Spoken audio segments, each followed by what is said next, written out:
안녕하세요, 여러분. 어쩌다가 제가 여기에 사연을 보내게 될 정도로 큰일을 겪게 되었는지 모르겠네요. 여러분도 다들 자식이 있으신가요? 참, 인생을 아무리 잘 살아도 자식 농사는 어떻게 될지 모른다던데 그 말이 딱 맞나 봅니다. 저는 인간관계도 돈도 사랑도 나름 안정적으로 잘 가졌다고 생각하는데 안타깝게도 자식 농사는 완전히 망해버렸습니다.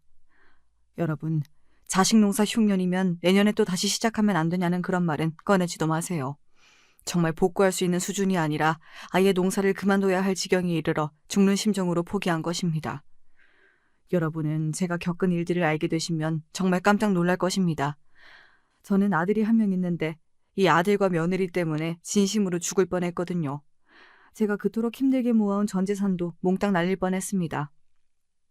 참 험한 세상에 가족이라도 내 편이 되어주면 좋을 텐데 왜 저는 하나뿐인 아들과 이토록 치열하게 싸워야 했던 걸까요? 대체 저는 어쩌다가 이런 아들을 낳게 된 걸까요?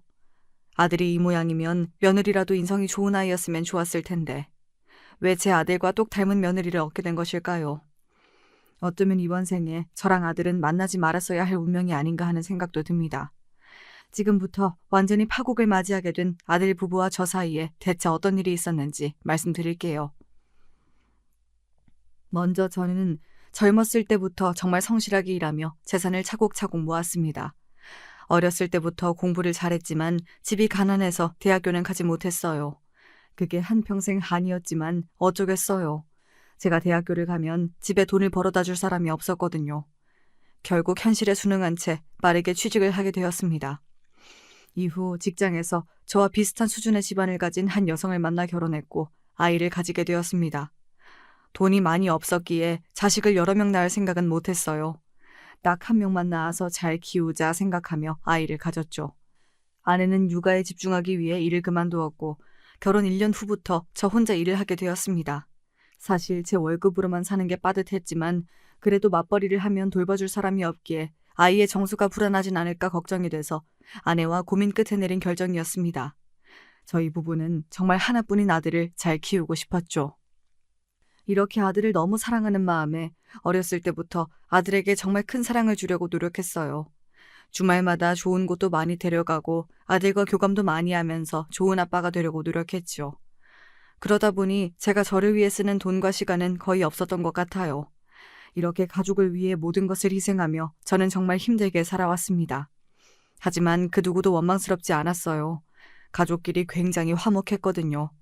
사실 저는 가족들에게 건강 말고 바라는 게 없었지만 그래도 좀 아쉬운 게 있다면 아들의 공부였습니다. 평균이 아니라 늘 꼴찌였어요. 결국 대학도 못 갔습니다.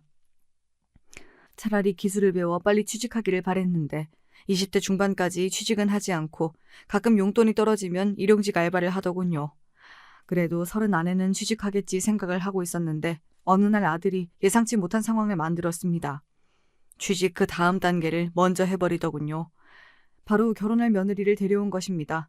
참 취직도 안 하고 결혼 자금도 없는 상태에서 며느리를 먼저 맞이하게 될 줄은 몰랐어요.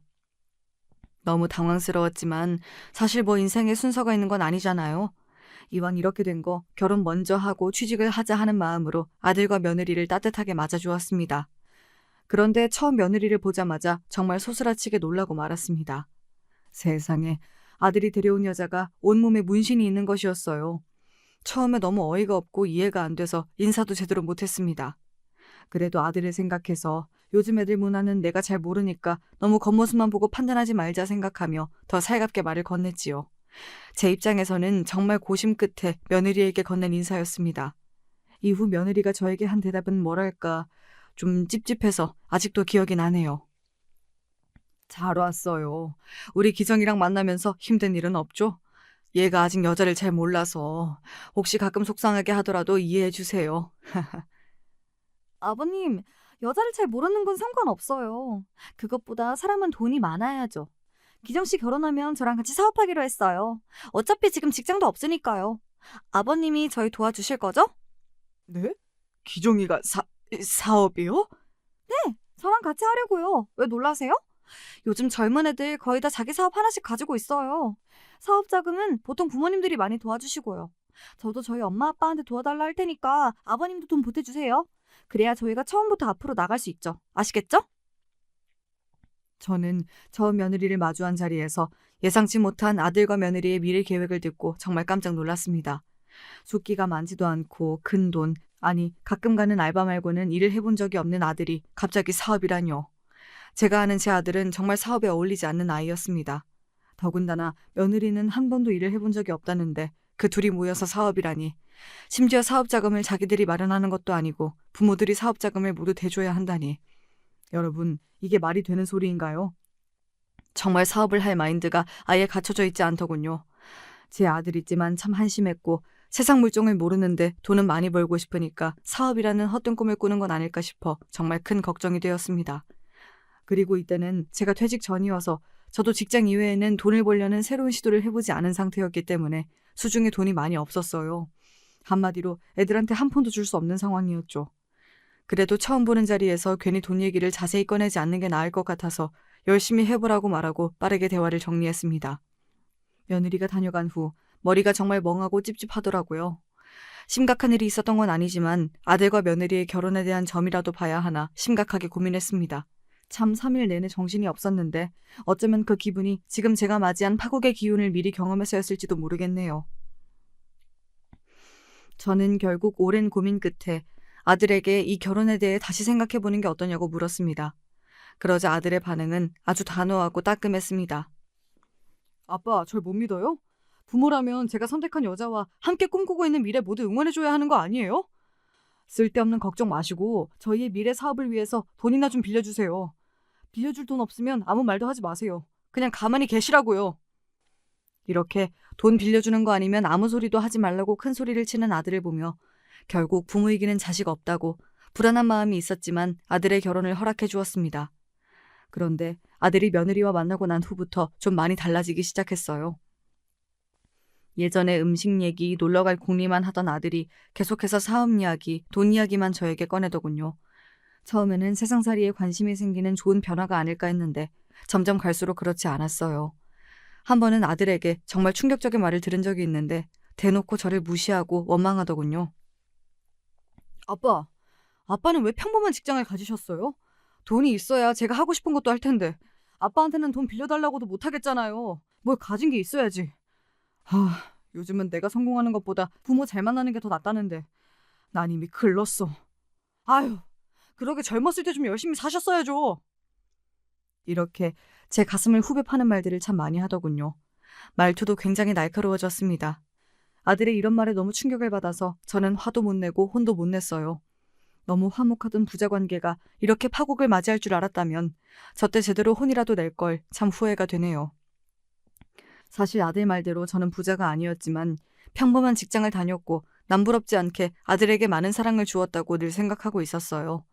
아들이 다니고 싶은 학원도 늘 다니게 해주었고 대학교 학비도 내주었고 여행 비용 등 아들이 사는데 필요한 비용은 다 내주었습니다.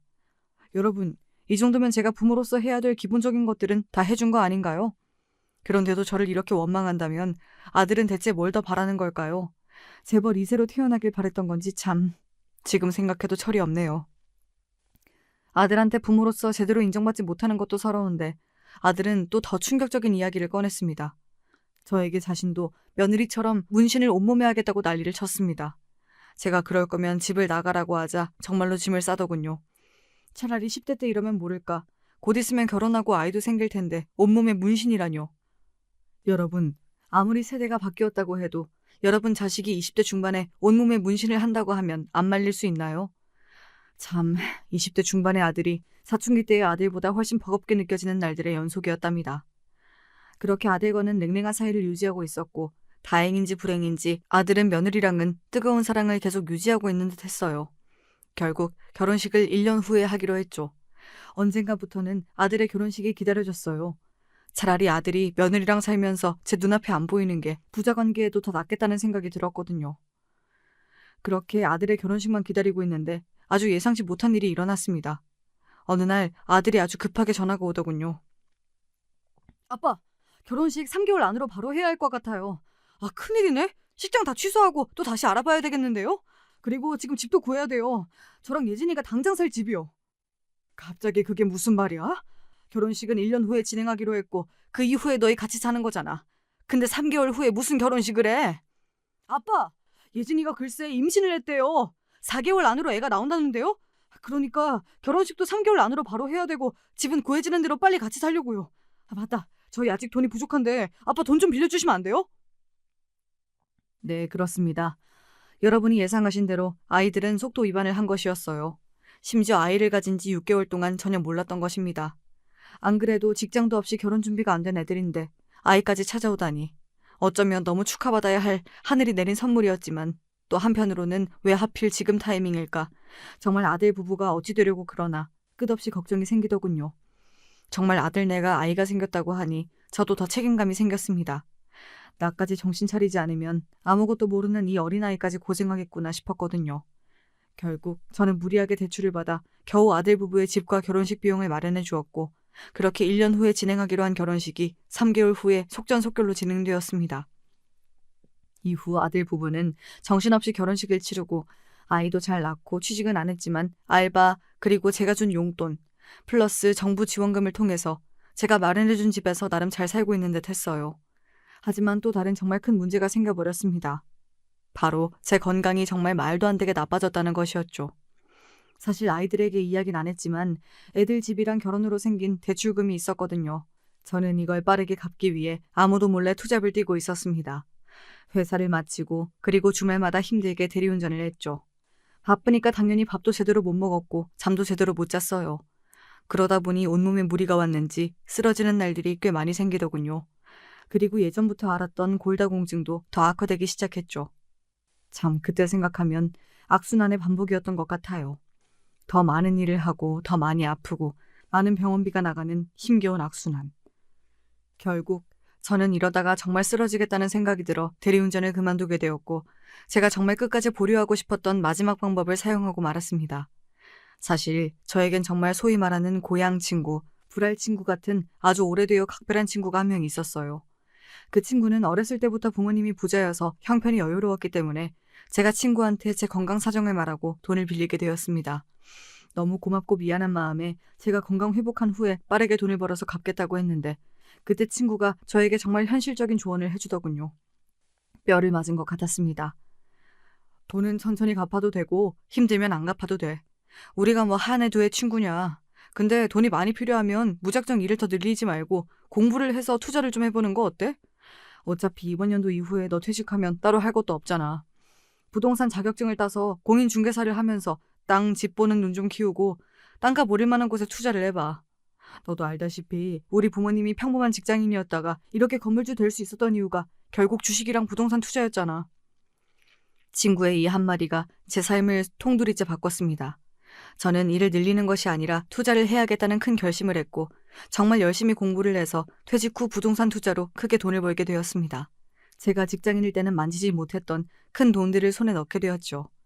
사람들이 흔히 말하는 성공하는 삶을 살게 되니 여기저기서 저를 찾아오더군요. 특히 강연 요청이 정말 많았습니다. 저는 공인중개사의 부동산 투자 전문가, 부동산 투자 강연가로 그렇게 퇴직 후에 제 2의 인생을 살게 되었고 하루하루 제 스스로가 정말 뿌듯하고 자랑스러웠죠. 저의 이런 변화는 아들 부부에게도 큰 영향을 미쳤습니다. 저를 무시하던 아들과 며느리의 태도도 180도 바뀌더군요. 둘은 저에게 투자에 대해서 물어보고 사업에 대해서도 물어보며 알바를 하며 사업 자금을 모았고 새로운 사업도 구상하였습니다.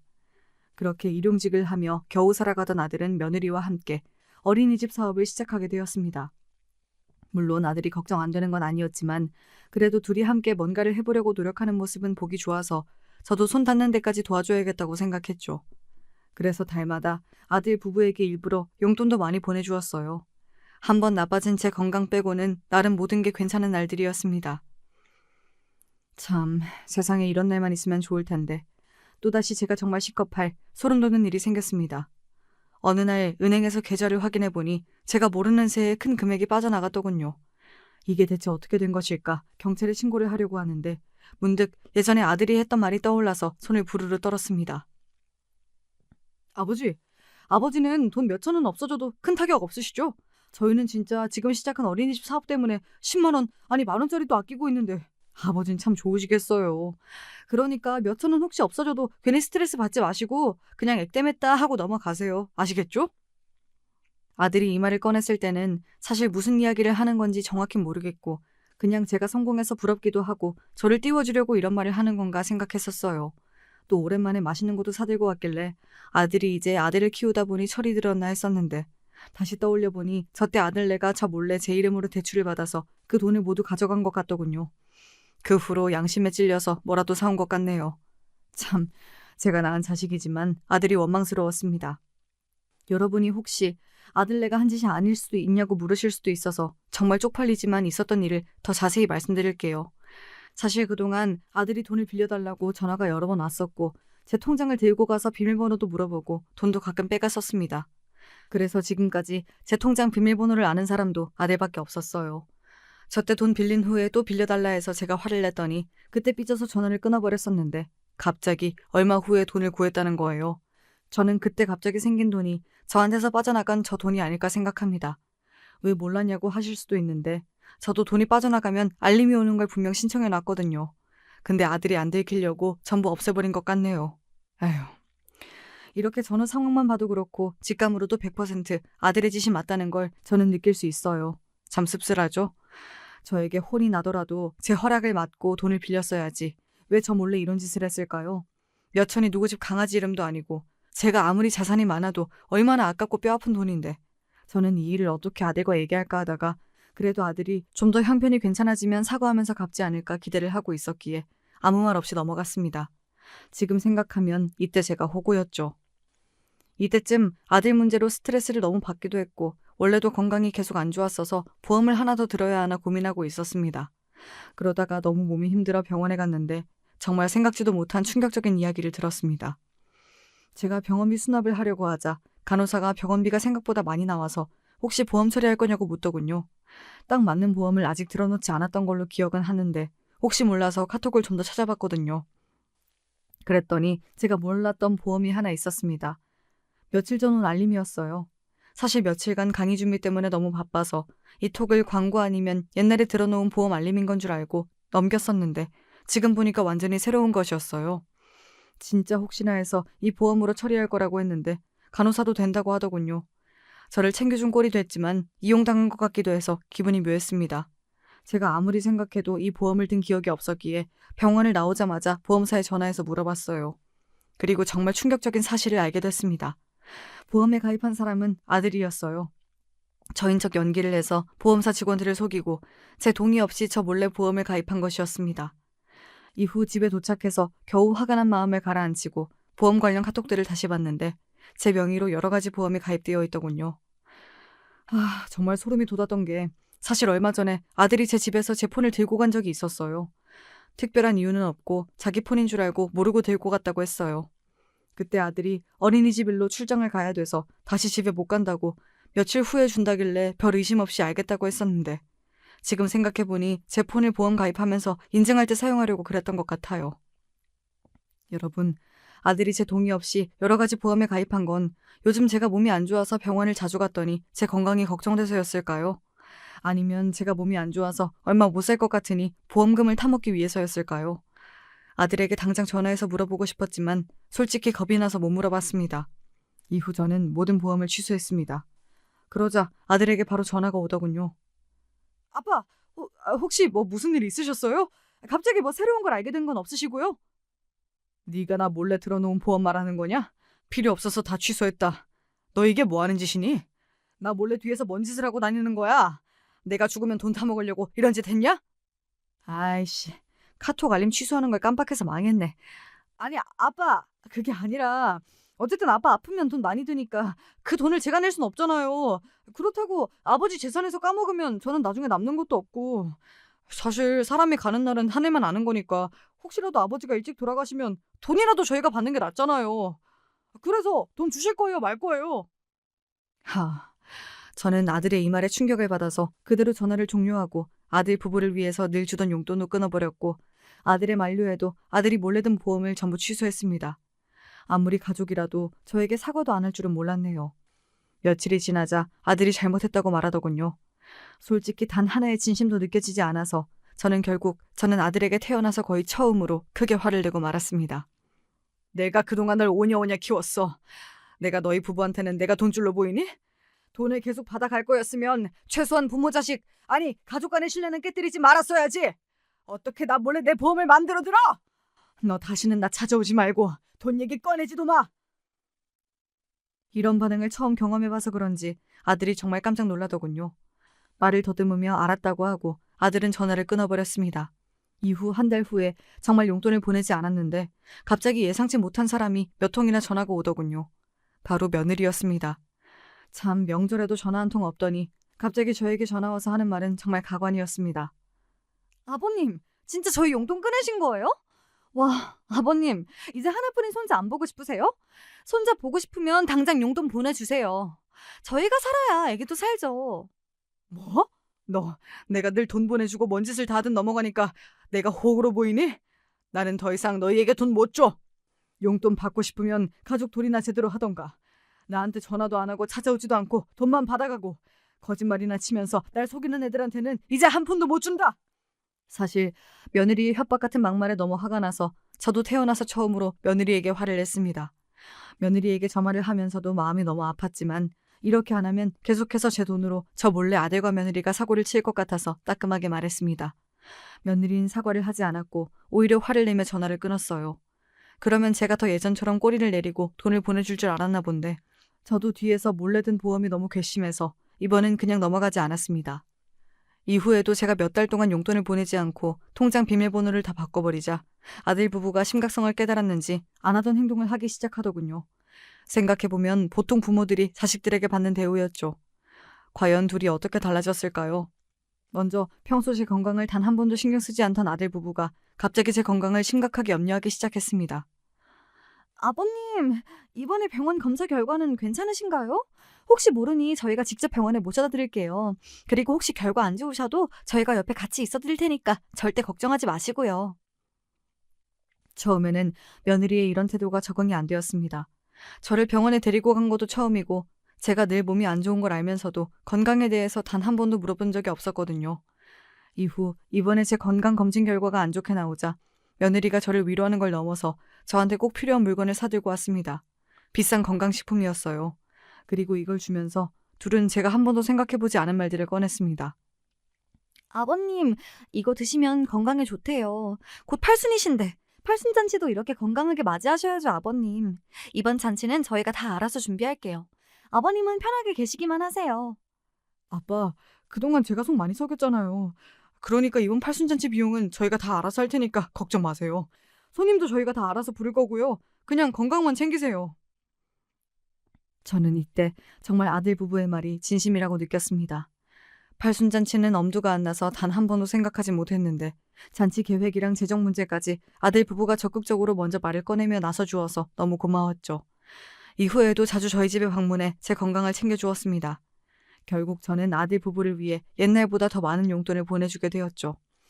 그냥 제 사연을 보시는 분들은 갑자기 사람이 변하는 게 이상하지 않냐, 딱 봐도 용돈 끊기니까 연기하는 거 아니냐 말하실 수도 있는데 막상 제 나이가 되면 이렇게 살갑게 대해주는 사람들을 가족이 아니더라도 절대 못 부리실 거예요.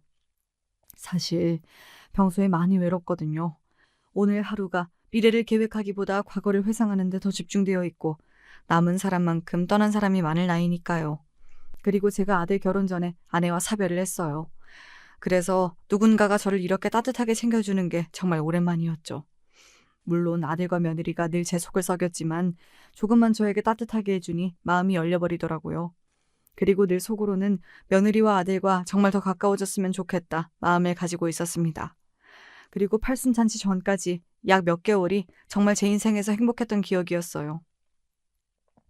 당시엔 너무 행복했는데 둘의 의도를 알고 파국을 맞이한 지금은 떠올리면 마음이 너무 아린 그런 안타까운 기억들이네요. 근데 제가 아들 부부와 파국을 맞이했음에도 불구하고 팔순잔치를 이렇게 행복하게 떠올릴 수 있는 건 그만큼 아들 부부가 철저하게 제 마음을 얻어냈기 때문이 아닐까 싶어요. 정말 팔순잔치를 준비하는 과정과 그 당일날 손님이 왔을 때에는 그 어떤 자식들도 부럽지 않을 만큼 완벽했던 날들이었죠. 아버님, 저희 또 왔어요. 아버님께서 좋아하시는 음식이 뭐였죠? 이번 팔순잔치에 아버님이 좋아하시는 음식으로 가득 채워드릴게요. 아빠, 인맥이 워낙 넓으셔서 누굴 부를까 고민 중이에요.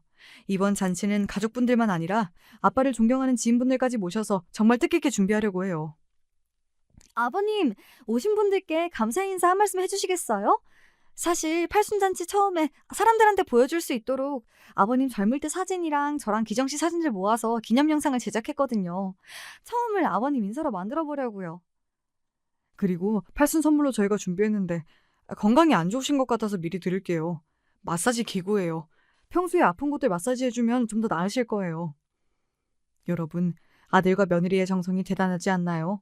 단 한 번뿐인 팔순잔치를 준비하기 위해 계속해서 제 취향을 물어보며 정말 온 정성을 다 쏟더군요. 전 이때 아들 부부가 돈이 끊기면서 제 마음을 이해하게 되어 철이 들었다고 생각했습니다. 그리고 앞으로 둘이 더 나은 미래를 나아갈 수 있도록 팔순잔치 후 제 재산을 전부 맡겨야겠다고 생각했죠. 이후 제 팔순잔치 당일날 아들과 며느리의 노력으로 정말 성대하게 잔치가 열렸습니다. 제가 퇴직 후 부동산 투자 전문가로 활약했기 때문에 투자자와 비즈니스 파트너, 제 강연을 들은 젊은이들 등 많은 사람들이 모였습니다. 사실 저는 부담스러울까봐 팔순잔치에 초대한 적이 없는데 아들이 일일이 다 초대장을 돌렸더군요. 저는 아들이 몸이 불편한 제가 오랜만에 많은 사람들을 만날 수 있도록 도와준 것 같아서 정말 고마웠습니다.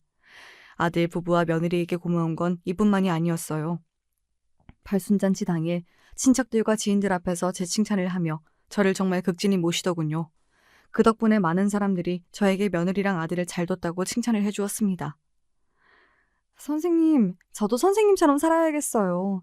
아드님이랑 며느님이 너무 싹싹하고 선생님을 위하는 마음이 엄청나더라고요. 예전엔 아드님이 돈 때문에 속 썩인다고 힘들어하시더니 정말 다행이에요. 그리고 제가 살짝 봤는데 둘 다 문신을 싹 지웠더라고요. 엄마 아빠가 되더니 아드님이랑 며느님 두 분 다 진짜 철이 들었나 봐요. 선생님, 정말 자식 농사 잘 지으셨네요. 제가 가본 팔순잔치 중에서 최고예요. 아드님이랑 며느님이 애쓰신 게 보인다 보여. 정말 좋으시겠어요. 저는 지인들이 아들이랑 며느리 칭찬하는 것을 듣고 감사하다는 마음보다는 사실 정말 어색했습니다. 최근엔 아들과 며느리가 정말 저에게 잘했어서 모든 행동이 칭찬받을 만하지만 예전에 했던 행동으로 봐서는 무슨 꿍꿍이가 또 있을 수도 있었거든요. 제가 이 말을 듣고 멋쩍게 웃고 있으니까 자기 얘기인 걸 아는지 모르는지 그 순간 예상치 못한 일이 일어났어요. 며느리가 갑자기 마이크를 잡고 온 손님들을 향해서 정말 뜬금없는 말을 하더군요. 갑자기 분위기가 다른 음악이 나오면서 며느리가 감사의 편지를 낭독하기 시작했습니다. 아버님 덕분에 저희가 이렇게 행복하게 살고 있어요. 앞으로도 오래오래 저희 곁에 있어주세요. 그리고 여러분, 오늘 행복하시죠? 저희가 아버님 위해서 정말 열심히 준비했어요. 모든 분들한테 이 잔치가 평생 기억에 남으셨으면 좋겠어요. 진짜 저희 아버님이 이렇게 건강하게 팔순을 맞이하시니 얼마나 다행인지 몰라요. 앞으로도 옆에서 저희가 아버님 잘 보살펴드리겠습니다.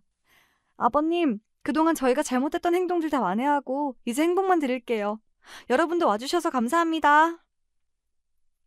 며느리의 이 말이 끝나자마자 사람들의 반응은 아주 뜨거웠습니다. 모두 감동받은 얼굴로 환호를 하고 눈시울을 붉히는 사람도 있더군요. 사실 그 순간에는 저도 눈물이 날 정도로 감동을 받았습니다. 나를 위해서 이렇게까지 해주는 사람이 있다니. 어떤 진심이 숨겨져 있든 알고 싶지 않을 정도로 그 순간은 행복했어요. 제가 감동한 그 사이 정말 충격적인 장면이 눈앞에 펼쳐졌습니다. 아무도 예상하지 못했어서 저는 아무 말도 못하고 입을 틀어막고 있었고 사람들도 모두 눈이 커져서 제일 앞에 있는 그 한 사람만 바라보고 있었습니다. 여러분, 대체 무슨 일이 일어난 걸까요? 참 고맙게도 아들과 며느리가 서프라이즈 이벤트를 준비한 것이었습니다. 제가 가장 좋아하는 트로트 가수를 불렀더군요. 죽기 전에 꼭 한번 콘서트를 가서 실물을 보고 싶다고 생각한 가수였는데 제 눈앞에서 제 이름을 부르며 축하한다고 얘기해주고 직접 노래를 불러주니 너무 감격스러워서 눈물이 나오더군요. 며느리는 그 순간을 놓치지 않고 관객들을 향해 감동의 말을 전했습니다. 여러분, 다들 놀라셨죠? 아버님이 지금 눈물을 흘리실 정도로 감동받으셨나 봐요. 여러분, 저희가 오늘을 위해 그동안 정말 열심히 돈 벌고 일했습니다. 앞에 계신 분 누군지 다들 아시죠? 한 번 부를 때 수천 이상을 들여야 하는 아주 유명한 가수분이잖아요. 하지만 아버님이 즐거우셨으니 저희는 전혀 돈이 아깝지가 않아요. 여러분도 모든 걱정 다 잊고 저희 아버님 팔순 다시 한번 축하해 주시고 이 순간을 함께 즐겨주세요. 이렇게 며느리의 깜짝 인사와 함께 20분간 제가 가장 좋아하는 가수의 라이브 공연이 진행되었습니다. 저는 잔치가 끝나고 나서도 여운이 가시지 않을 정도로 너무 충격이 컸어요. 아들과 며느리가 저에게 했던 그동안의 행동들이 모두 기억나지 않더군요. 어떤 행동을 했든 모든 것을 품을 수 있을 것 같았습니다. 이후 사람들이 거의 다 가고 제가 아들과 며느리에게 감사 인사를 하려고 둘을 찾고 있었는데 사람들이 보이지 않는 곳에서 열심히 계산기를 두드리고 있더군요. 너무 집중해서 제가 온 줄도 모르는 것 같았습니다. 저는 아들 부부가 마지막까지 저를 위해 일하고 헌신하는 모습에 또다시 감동을 받았고 손님들이 낸 축의금으로 아들 부부의 용돈을 거하게 쥐어줘야겠다고 생각했습니다. 아들 부부에게 인사를 전하기 위해 더 가깝게 다가가려고 했는데 그때 정말 말도 안 되는 경악스러운 대사가 들렸습니다. 와, 이 돈 봐봐. 아버님, 아니다. 지금은 안 계시니까 막 불러도 되지? 그 영감탱이가 퇴직 후에 애를 쓰긴 썼나 봐? 무슨 팔순잔치에 사람이 이렇게 많이 와? 이럴 줄 알았으면 진작 아버님 잔치나 강연 행사 같은 거 좀 열 걸 그랬어. 괜히 보험 몰래 들거나 통장에서 몰래 돈 빼가면서 미움받고 그랬다니까? 그냥 행사 열어서 참가비를 우리가 중간에서 다 가져가면 됐잖아. 재주는 곰이 부리고 돈은 되놈이 받는다는 말을 이럴 때 쓰는 거지. 이런 게 진짜 사업이라고. 참, 당신 아버지 연세만 좀 젊었어도 우리가 더 이용할 수 있었을 텐데. 아깝다, 아까워. 역시 당신은 머리가 좋은데? 그래, 우린 이렇게 머리가 잘 돌아가니까 사업이 어울린다니까? 근데 우리 아빠 오늘 진짜 감동받은 듯? 아주 울고 난리가 났더라. 나 힘들 때 돈은 안 빌려주려고 하더니 좀 잘해줬다고 돈 주는 거 보면 진짜 사람이 웃겨. 그 이번에 축의금 많이 들어왔지? 이제 내일 아버지를 요양원으로 보내버리자. 그럼 남은 돈도 우리가 쓸 수 있잖아. 그럴까? 영감탱이로 돈 더 벌 수 있을 것 같은데. 사람이 빚이라서 어차피 더 못 써먹겠지? 그럼 이제 쓸모도 없는데 당신 말대로 요양병원이나 보내버리지 뭐. 요양원 비용도 영감탱이 통장에서 빠져나가게 하면 되잖아. 거기에 두고 우리가 좀 여러 번 찾아가주면 또 감동받을 것 같은데? 그럼 그때 돈 우리한테 다 준다는 유서를 쓰게 만들자. 오, 좋은데?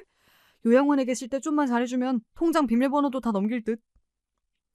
와, 정말 아들 부부의 대화를 우연히 엿듣게 되었는데 이렇게 제 뒤통수를 치려고 계획하고 있을 줄은 몰랐습니다. 제 아들과 며느리였지만 사이코패스 2명을 보는 것 같아 온몸에 소름이 돋았어요. 둘이 저에게 그동안 잘해준 이유가 팔순잔치 축의금을 가로채려고 했던 거였다니. 그걸 넘어서 저를 몰래 요양원에 보내버리려고 했다니. 너무 실망스럽고 배신감에 치가 떨렸습니다. 저는 이 대화를 듣고 너무 큰 충격에 휩싸였지만 본능적으로 제가 살아남으려면 이 계획을 모른 척 해야 한다는 생각이 들더군요. 그래서 아들과 며느리와 함께 집에 가면서도 아무 일도 없다는 듯이 차분하게 감사 인사를 전했습니다. 하지만 속으로는 분노가 끌어올라 미칠 것 같았죠. 문득 이런 생각도 들었습니다. 제가 부동산 투자에 성공하지 않아서 아예 자산이 없었다면 아들네가 이런 짓을 안 저지르지 않았을까요? 사실 그동안 현금, 금덩이, 고가의 명품 컬렉션, 위술품, 주식 투자 등 정말 다양하게 자산을 모아두었었는데 이런 것들을 보고 아들 부부가 더 자극을 받으면서 탐욕이 생긴 것은 아닐까 생각도 들었습니다. 제가 부동산 투자 강의로 유명해지지 않았다면 팔순잔치 때도 많은 손님들이 오지 않았을 것이고 그럼 아들네가 이런 못된 짓을 꾸미지도 않았겠죠. 이렇게 생각하니 모든 게 다 제 탓 같아서 미쳐버릴 것 같았습니다. 사실 어제 아들과 며느리가 나눈 대화가 밤새 떠올라 한숨도 못 잤습니다. 언제든지 제가 강제로 요양원에 가게 될 수 있다고 생각하자 두렵고 억울하더군요. 또 계속 저 혼자 모른 척하면서 둘을 보기가 정말 힘들 것 같았어요. 그래서 다음날 아들 부부에게 저녁을 같이 먹자고 한 후 마지막으로 사실대로 얘기할 기회를 주었습니다. 일부러 제가 먼저 말을 꺼내며 아들 부부를 떠보았죠. 어제 팔순잔치 너무 고마워서 내가 너희한테 밥을 꼭 사주고 싶었어. 사실 요즘 자식들이 참 못된 애들이 많더라고. 내 친구는 정신이 멀쩡한데도 아들이 정신병원에 강제로 넣어버려서 죽다 살았다더라. 재산 때문인지 싸워서 홧김에 그런 건진 모르겠는데 아무리 세상이 흉흉해도 어떻게 자식이 부모한테 그런 짓을 할 수 있는지 정말 너무하다 너무해. 그러다가 천벌받는다니까. 와, 진짜 사람이 못됐네요. 자식이 어떻게 부모한테 그럴 수 있죠? 소리 안 들은 어릴 때면 몰라. 지금까지 저러는 건 너무하다. 인간도 아니네. 아들분이 다른 사정이 있으셨던 건 아닐까요? 근데 그래도 너무하긴 했다. 저희랑 너무 다르네요, 아버님. 그쵸? 아버님은 그런 걱정 마세요. 둘은 제가 얘기를 꺼내자 당황한 듯 말을 더듬었지만 서로의 눈치를 보면서도 끝까지 이실직고하는 사람은 없었습니다. 저를 안심시킨 후에 제대로 뒤통수를 친 모양인 것 같았어요. 이렇게 제가 마지막 기회를 줬음에도 끝까지 거짓말을 하자 결국 저는 아들 부부로부터 제가 저를 지켜야겠다고 생각했습니다. 식사가 끝난 후 바로 제 변호사에게 전화를 걸어 아들 부부가 요양원으로 저를 보내려는 계획을 세우고 있다는 것을 이야기했고 변호사의 조언에 따라 모든 재산을 숨기기로 결정했습니다. 그리고 다음날 변호사를 만나 혹시 몰라서 미리 적어두었던 유서에서 상속 관련 부분을 전면 수정했습니다. 아들 부부에게 재산을 70% 남기는 것이 아니라 전부 사회에 기부하는 것으로요. 그리고 제가 요양병원에 강제로 가게 된다면 변호사가 저를 꺼내주기로 하였답니다. 그렇게 두려움에 떤 채로 지낸 지 약 2주가 지났습니다. 여러분, 과연 저는 어떻게 되었을까요? 정말 요양원에 보내줬을까요? 그날은 참 끔찍한 하루였습니다. 저기요, 선생님. 저 여기다 넣은 사람 아들 맞죠? 당장 불러주세요. 저 진짜 멀쩡하다니까요. 요양원 들어갈 상황이 아니라고요. 제가 아무리 울부짖어도 제 말은 통하지 않았어요. 그렇게 저는 아들 부부에 의해 강제로 요양원에 보내졌습니다. 물론 제 소식을 들은 변호사의 도움으로 아들네에게 법적 반격을 하여 다시 빠져나올 수 있었죠. 사실 아들과 며느리의 말을 들었음에도 정말 저를 요양원으로 보낼 줄은 몰랐습니다. 이미 알았음에도 제가 직접 겪으니까 정말 충격적이고 고통스러웠죠. 제가 미리 변호사와 이 상황을 공유하지 않았다면 지금쯤 저는 어떻게 됐을까요? 억울하고 분해서 이 세상에 없었을지도 모르겠네요. 저는 아들 부부가 다시는 이런 짓을 못하도록 혼내줘야겠다고 생각했습니다. 그래서 성년 후견 신청과 의료 소견을 모두 무효화시켜 요양원을 나온 후 아들 부부의 계획을 법적 증거로 모아두고 요양원에 있을 동안 둘이 빼돌렸던 제 남은 재산도 다시 되찾았습니다. 그렇게 모든 일이 마무리된 줄 알았는데 아들 부부의 파렴치한 계획은 이게 끝이 아니었습니다. 먼저 요양원에 있던 저를 데리러 온 건 저와 인간 대 인간으로 친해진 변호사님이었어요. 변호사와 함께 제 집에 가고 있는데 멀리서 아들 부부가 보였습니다. 참 무슨 낯짝으로 여길 오나 싶었지만 마지막으로 보는 얼굴일 수도 있겠다는 생각에 화라도 내려고 둘을 향해 달려갔습니다. 변호사님께서는 잠시 여기서 기다려달라고 했죠. 저를 마주친 둘은 상상 이상으로 뻔뻔했습니다. 아버님? 요양원에서 벌써 오셨어요? 대체 어떻게 나오셨죠? 왜 그렇게 놀라니? 내가 죽을 때까지 요양원에 있어야 너네가 내 집도 마음대로 드나들고 재산도 마음대로 사용하는데 내가 참 눈치도 없이 빨리 나왔네. 그치? 야! 니네들이 이러고도 자식이고 며느리냐? 너네 내 팔순잔치 축의금 노리고 나 요양원 보내버리려던 거잖아. 아빠, 대체 그걸 어떻게... 아니다. 지금 많이 놀라셨죠? 너무 놀라서 헛소리를 하시는 것 같아요. 저희가 아빠를 평소에 얼마나 걱정하는데요. 그럼 말도 안 되는 소리 하지 마세요. 저희는 그냥 아버님이 걱정돼서 혼자 집에 둘 수가 없어서 고민 끝에 내린 결정이었거든요. 이 뻔뻔한 놈들, 끝까지 거짓말을 하네. 그리고 제가 속에 있던 말을 모두 털어내는 그 순간 정말 경악스러운 일이 일어났습니다. 살려줘! 선생님! 아빠, 괜찮으세요? 갑자기 제가 밑에 있는 계단으로 넘어졌고 너무 아파서 움직일 수조차 없게 된 것입니다. 이후 변호사가 구급차를 불렀고 저는 심각한 골절을 입고 병원을 가게 되었습니다. 병원에 가니까 조금만 운이 안 좋게 떨어졌다면 사망하셨을 수도 있다고 하더군요. 제가 죽을 수도 있었다고 하니 정말 온몸에 소름이 돋았습니다. 그리고 더 충격적인 건 저는 제 스스로 넘어진 것이 아니라는 것입니다. 놀라지 마세요, 여러분. 분명히 아들이 저를 밀었습니다. 제 생각에는 아들 부부가 마지막으로 제 사망보험금을 노리고 대화하는 척 저를 집안 계단으로 유도한 뒤 제가 발을 헛디딘 것처럼 보이게 만들고 저를 밀어버린 것 같았습니다. 아들은 분명 제가 죽길 바랬던 것이었어요. 저는 너무 충격이 컸지만 살기 위해 다시 정신을 차려야 했습니다. 아들은 이후 있었던 경찰 진술에서 제가 스스로 넘어졌다고 주장했습니다. 참 저까지 속을 정도로 연기를 잘하더군요. 하지만 곧 아들의 주장이 사실이 아니라는 것을 밝혀낼 수 있었죠. 제가 팔순잔치에서 아들과 며느리의 대화를 들은 후 어떤 상황이 생길지 몰라 이 행동까지 하게 되었기 때문입니다. 아니, 아빠 재산이 이렇게 없었나? 아님 설마 우리 계획 눈치채고 어디 빼돌린 건 아니겠지? 뭐야, 영감탱이 눈치가 왜 이렇게 빨라? 혹시라도 아버님 요양원에서 나오게 되면 이번엔 그냥 계단으로 밀어버리자. 그럼 보험금이라도 받을 수 있을 거 아니야. 좋아. 티 안 나게 아버지가 발을 헛디딘 것처럼 내가 계단으로 유인할게. 제가 집안 곳곳에 설치해둔 녹음기에 녹음된 둘의 대화였습니다. 참, 이게 인간이 할 수 있는 대화인지 모르겠습니다. 이건 그냥 살인미수 아닌가요? 제 아들이지만 정말 소름이 돋더군요.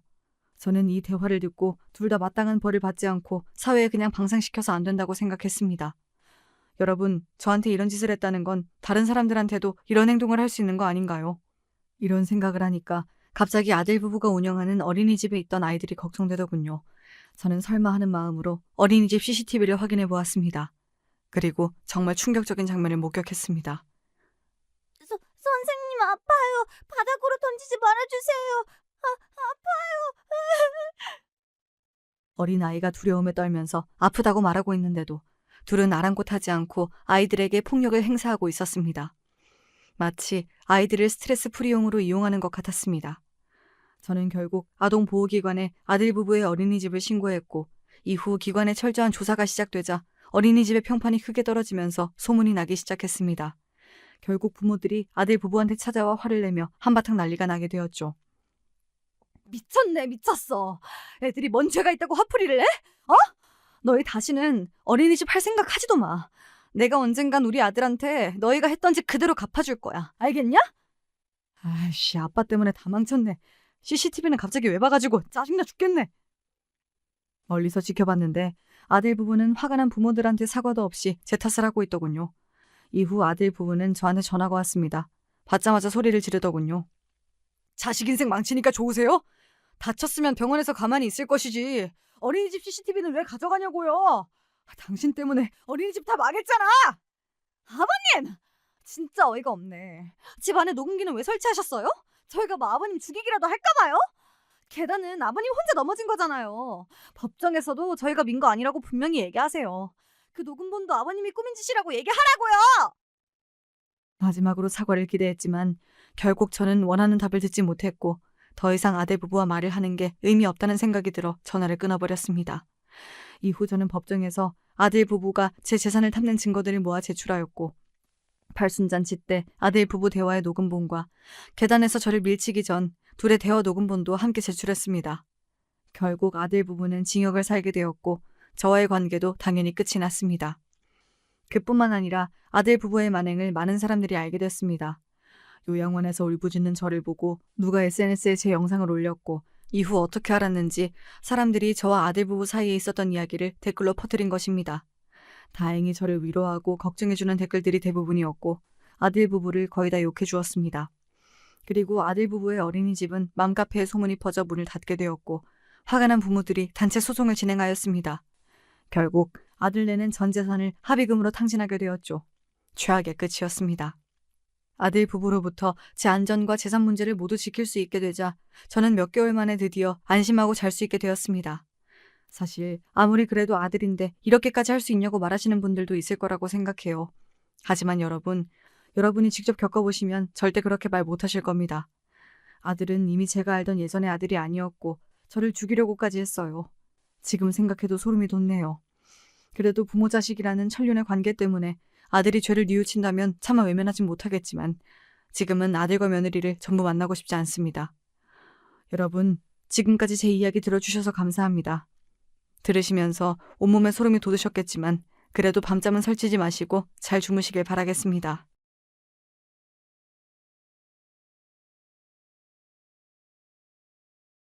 안녕하세요. 전 서울에 거주하고 있는 어느새 중년의 나이를 바라보는 여자입니다. 사람 나이가 40 정도가 되면 더 이상 세상의 유혹에 흔들리지 않게 된다 하여서 마흔을 불혹이라고 칭한다고 하잖아요. 여러분도 살아보니까 정말 그러시던가요? 전 개인적으로 살면 살수록 느끼는 건데 나이는 그저 숫자에 불과한 듯 싶습니다. 나이가 불혹이 됐다고 해서 제가 정신적으로 더 성숙해지고 유혹에 안 빠지는 사람이 된 건 아니더라고요. 저로 하여금 나이가 많다고 해서 정신적으로 꼭 성숙한 게 아니란 사실을 알려준 존재들이 있습니다. 나이를 대체 어디로 먹은 건지 아주 의심스러운 분들이었는데요. 이분들 이야기를 꺼내보려고 사연을 신청하게 됐어요. 그 이전에 제가 살아온 유년 시절의 이야기를 먼저 잠깐 꺼내볼 수 있을까요? 저희 집은 친할아버지, 친할머니 이렇게 조부모님을 모시고 살던 집이었어요. 그런데 친할아버지께서 심장마비로 돌아가셨고 공허함에 적적해 하시던 친할머니께선 얼마간 고모댁에 가서 지내기로 하셨어요. 멀리 사는 딸을 자주 못 보고 사셨던 친할머니셨으니까요. 고모댁으로 모셔다 드리려고 아버지께서 운전대를 잡으셨고요. 그리고 차에는 엄마, 친할머니 그리고 제 동생까지 있었습니다. 그리고 끔찍한 교통사고가 벌어졌어요. 그 사고로 아버지, 친할머니, 제 동생이 하늘나라로 떠났습니다. 비극이 휩쓸고 간 자리는 무척이나 쓸쓸하고 삭막했습니다. 비록 넉넉하진 않아도 식구들끼리 아웅다웅하며 잘 살았던 저희 가족은 비극이란 이름의 박살이란 채였죠. 돈이 없어서 멀리 이사도 못 갔어요. 기댈 외가도 없었거든요. 충격으로 정신이 반쯤 나가신 고모 역시도 형편이 원체 여유롭지 않으신 분이었습니다. 이제는 저와 친정 엄마 둘이서 알아서 역경을 딛고 살아가야 했던 거예요. 저희 집안을 커다랗게 덮쳤던 비극의 흔적은 엄마의 몸에도 고스란히 남아 있었습니다. 야, 저기 봐. 예진이네 엄마 오셨다. 진짜로 팔 모양이 신기하네. 야, 예진이네 아줌마 팔이 로봇팔인 거 알아? 저것 봐. 한쪽 팔이 로봇팔이니까 모양이 이상하게 굳어 있잖아. 예진이네 아줌마는 로봇이야. 어렸던 그 시절 제 친구들은 친정 엄마를 로봇 아줌마라 불렀습니다. 사고의 후유증 때문에 친정 엄마께서는 한쪽 팔을 거의 못 쓰게 되셨거든요. 게다가 통증 때문에 보기엔 이상한 각도로 팔을 뻗고 다니셔야 했습니다. 그 모습을 제 친구들이 보고서 놀렸던 겁니다. 전 그게 죽을 만큼 창피하고 싫었습니다. 고개를 들 수가 없었어요. 그래도 친구들 사이에서 배척당하지 않으려고 제가 용을 써서 학교 생활을 했었죠. 가족들을 동시에 셋이나 사고로 잃었던 전 친구들과의 우정에 목마른 아이였으니까요. 혼자인 걸 싫어했죠. 그래서 친구들 사이에선 살갑게 대하며 어떻게든 우정을 쌓아갔지만 집에 오면 엄마께 퉁명스럽게 굴고 짜증과 신경질만 내는 아이였습니다. 만약 나이에 비해 제가 의젓한 아이였다면 엄마께서 덜 힘들게 사셨을 것 같아 언제나 이 부분이 죄스러워요. 촬영하다 못해서 외롭고 쓸쓸해 보이기까지 하던 한쪽 팔로만 음식을 애써 만드시던 그 모습이 저의 두 눈엔 영영 담겨 있습니다. 엄마께선 몸이 그렇다 보니 일자리에 제약이 있었고 늘 작은 식당을 전전하며 돈을 버시는 정도였습니다. 절 위해 그렇게 사셨죠. 엄마의 입장에선 시부모, 남편, 막내 자식까지 다 줄줄이 떠나보낸 것이었는데 사실 얼마나 가슴에 한이 되고 힘드셨겠나요? 그런데 오로지 저 하나만 보시고 그 깊은 아픔을 가슴속에 감추신 채 그렇게 사셨던 겁니다. 멋지고 훌륭한 엄마에 비해 그렇지 못했던 자식인 저는 성인이 돼서야 조금씩 철이 들었습니다. 성인이 되고 나니까 저마다 사정이 있는 집들이 많다는 것이 눈에 들어오더라고요. 그리고 어려운 상황 속에서도 긍정적인 생각들을 가지고 지내는 강인한 친구들이 많다는 것을 알곤 생각을 달리하기 시작했던 것 같아요. 그동안은 친구들과 절 비교해가며 왜 나는 이런 환경에서 태어나서 어렵게 살까? 우리 집엔 왜 그런 비극이 닥쳤었을까? 이런 식으로 불평하기만 했었는데 이제는 공부 잘하고 성실한 자식을 둔 부모는 좋겠다. 근데 난 그런 자식이 아니구나. 이런 식의 생각도 처음으로 해보게 된 것이었죠. 제가 똑똑한 자식이 아니라서 엄마께 죄송한 마음이 들었어요. 집안 환경이 어떻든 굴하지 않고 자신의 길을 묵묵하게 걸어가는 친구들이 제 눈에 들어왔습니다. 제 스스로 부끄러워졌어요. 이런 게 바로 진정한 부끄러움이란 것도 알았죠. 부끄러운 건 한쪽 팔이 로봇처럼 굳어 불편한 게 아니라 최선을 다하지 않고 자신에게 주어진 것들을 외면하며 사는 것이 부끄러운 것이었습니다. 제가 바로 부끄러운 사람이었던 것이었습니다. 공부 좀 열심히 하고 살걸. 왜 난 이제 와서야 이런 후회를 할까? 저와 같이 고등학교를 나온 친구들 중에 명문대에 진학한 경우도 있었는데 전 기껏 전문대에 와 있었습니다. 전문대라도 분위기가 천차만별이었겠으나 당시에 그곳 재학생들 분위기는 대체로 먹고 마시고 죽자였습니다. 시도 때도 없이 술자를 가졌어요. 사실 전 제가 그런 분위기에 휘말리기 좋은 성격을 타고났다 생각했는데 마음을 다잡고 유혹에 넘어가지 않았던 건 엄마의 존재 덕분이었던 것 같습니다. 제가 성인이 되고 보니 더없이 엄마가 작아 보이더라고요. 제가 중학교에 입학할 때 넉넉한 사이즈로 맞췄던 교복은 성인이 됐을 때 다시 입어보니 팔 길이가 너무 짧아져 있었습니다. 제가 잘한 것이었죠. 자식이 그만큼 자라는 동안 엄만 더욱더 작아지셨고요. 내가 정신 바짝 차리지 않고 살면 나 자신뿐만 아니라 엄마도 이제 끝일지 몰라. 날이 갈수록 체력도 훅 떨어지고 계시잖아. 내가 잘해야지. 일부러 그렇게 다짐을 했던 건 지난날 너무나도 철이 없었던 유년 시절을 반성하는 차원이기도 했어요. 전문대를 다니는 동안 아르바이트도 열심히 하고 자격증도 땄습니다. 드디어 철이 들어 제 인생을 열심히 살 줄 알게 됐는데 내 나이 20대 중반에 엄마께서 암에 걸리셨습니다. 눈앞이 하얘지더라고요. 혹시라도 내가 떠나고 나면 혼자 남겨질 네가 걱정된다. 우리 예진이 외로움 많이 타는데 강한 척, 씩씩한 척을 하도 잘해 그렇지. 누구보다 속이 여린 사람인 거 엄마인 나는 다 아는데 엄마가 건강하지 못해서 미안해. 항상 미안하다. 가장 힘든 사람은 당신 자신일 텐데 제 앞에서 너무나도 미안해하시며 작아지시던 친정 엄마의 모습에 가슴이 미어졌습니다. 막막해 하시던 친정 엄마의 눈앞에 제가 새끼손가락을 내밀었어요. 저도 버틸 테니 친정 엄마도 버텨달라고 우리 서로 버텨보자는 약속이었습니다. 그러자 친정 엄마께선 감동의 눈물을 흘리시며 저와 새끼손가락을 마주 걸고 약속을 해주셨죠. 그때부터 포기란 없었습니다. 저희 모녀가 사활을 걸고 투병 생활에 임하자 한 가지 변화가 일어났어요. 저희 고모 말이에요. 옛날에 그 비극적인 사고 이후 생기를 잃어버리신 채 짓무른 가슴을 안고 쭉 사신 분이었죠. 근데 엄마의 암 선고를 들으시고 제가 또 거기에 매달려 온 생활을 쏟고 있다는 것까지 아시자 변하기 시작했습니다. 죽지 못해 살아가는 게 바로 인생이라고만 생각했는데 내가 이렇듯 무력하게 놓아버린 인생이란 거. 그걸 더 살기 위해 안간 힘 쓰는 사람들이 나의 바로 가까이 있을 줄 몰랐어. 내가 너무 오만한 자세로 살고 있었던 건 아닌가 하는 반성이 드네. 예진아, 앞으로 너희 엄마 돌보는 거 내가 전적으로 도우련다. 도움이 될진 모르겠지만 이 고모가 힘 보태줄게. 고모, 말씀만으로도 정말 감사해요. 엄마도 무척 힘이 나으실 거예요. 그동안 힘없이 사시는 고모와 교류를 하는 게 서로의 아픈 상처만 되새기고 후벼 파는 것 같아서 저희 모녀는 사실 그러질 못했었죠. 근데 진작 서로의 아픔을 보듬으며 살 걸 그랬다고 후회가 됐어요.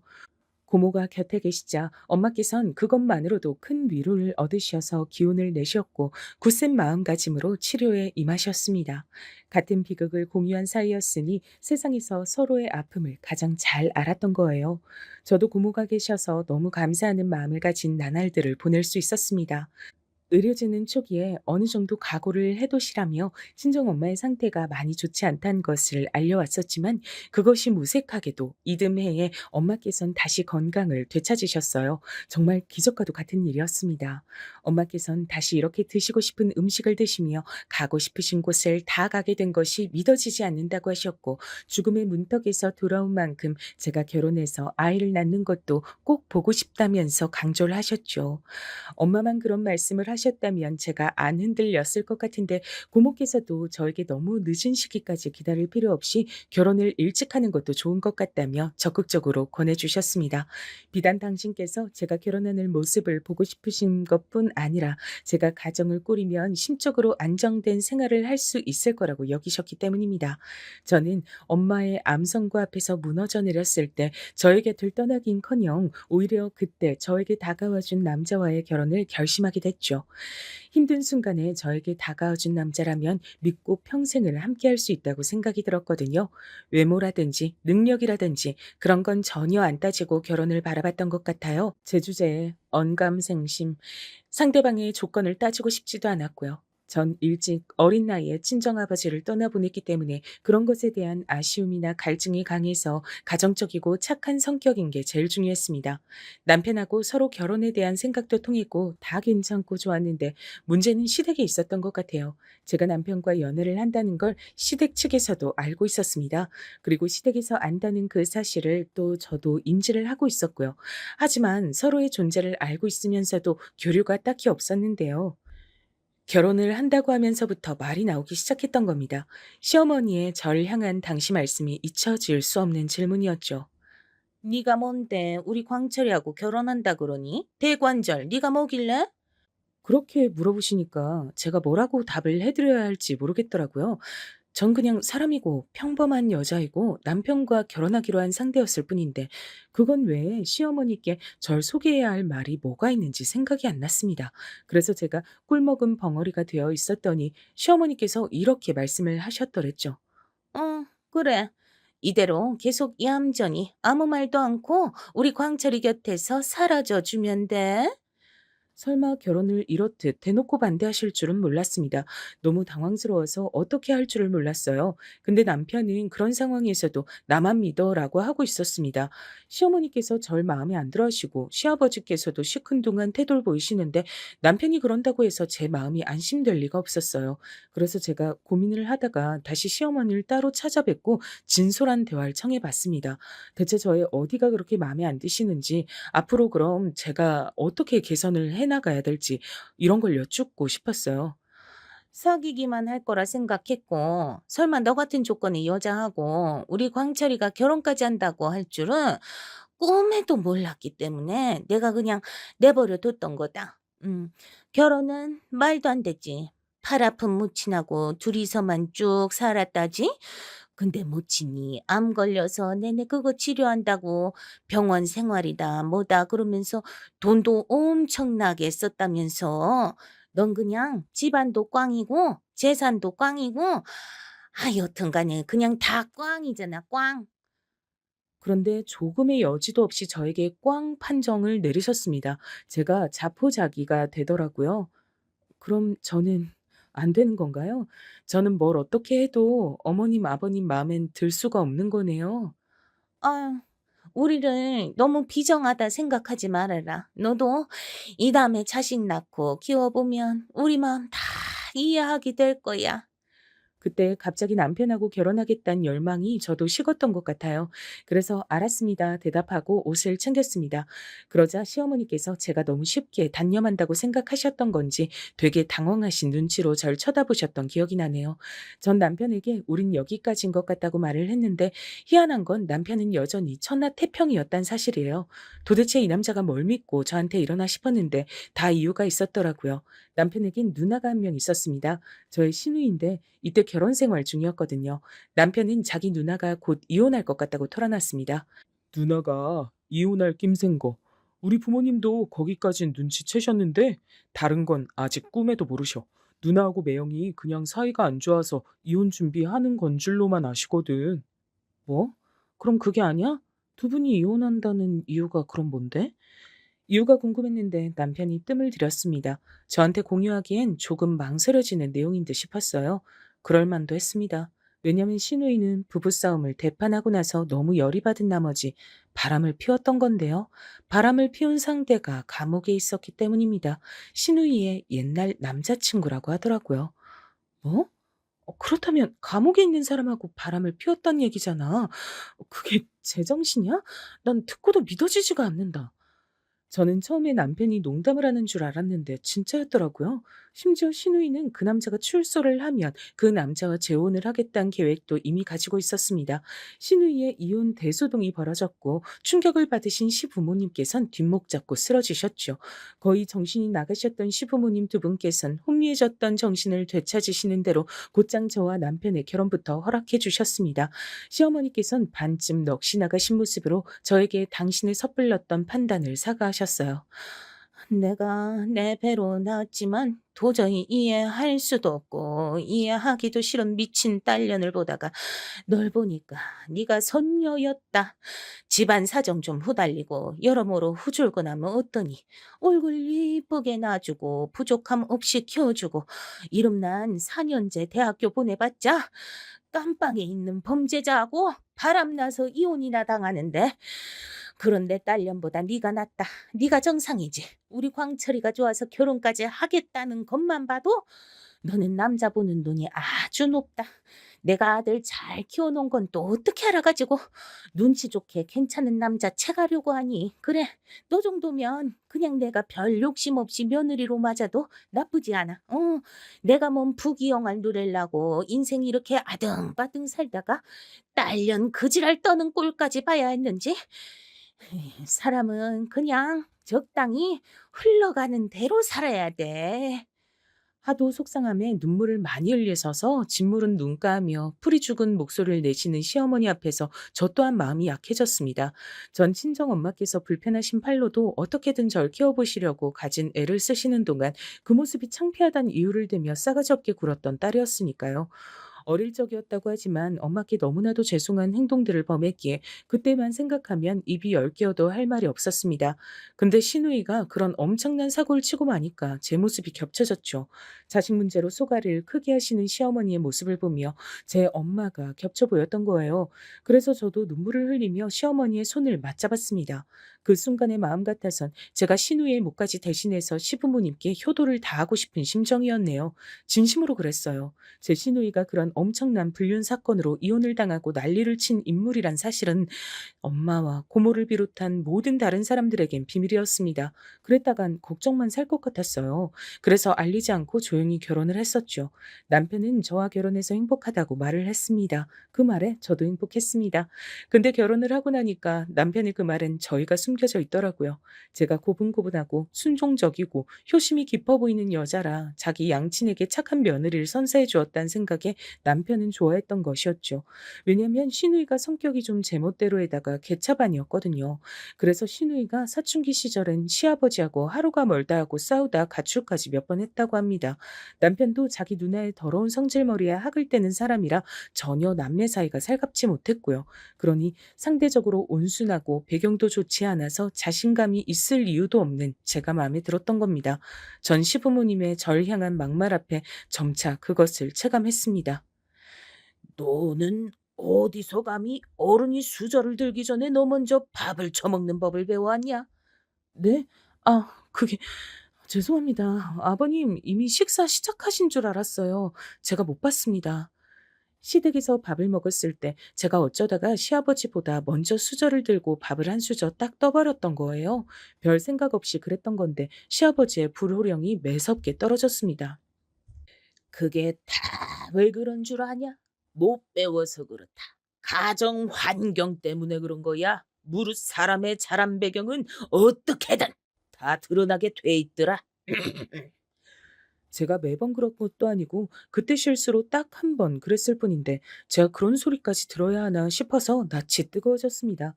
민망해서 아무 말도 못하고 있을 때 옆에서 남편은 밥이나 빨리 드세요 라며 대충 시아버지께 그런 말씀이나 드렸고요.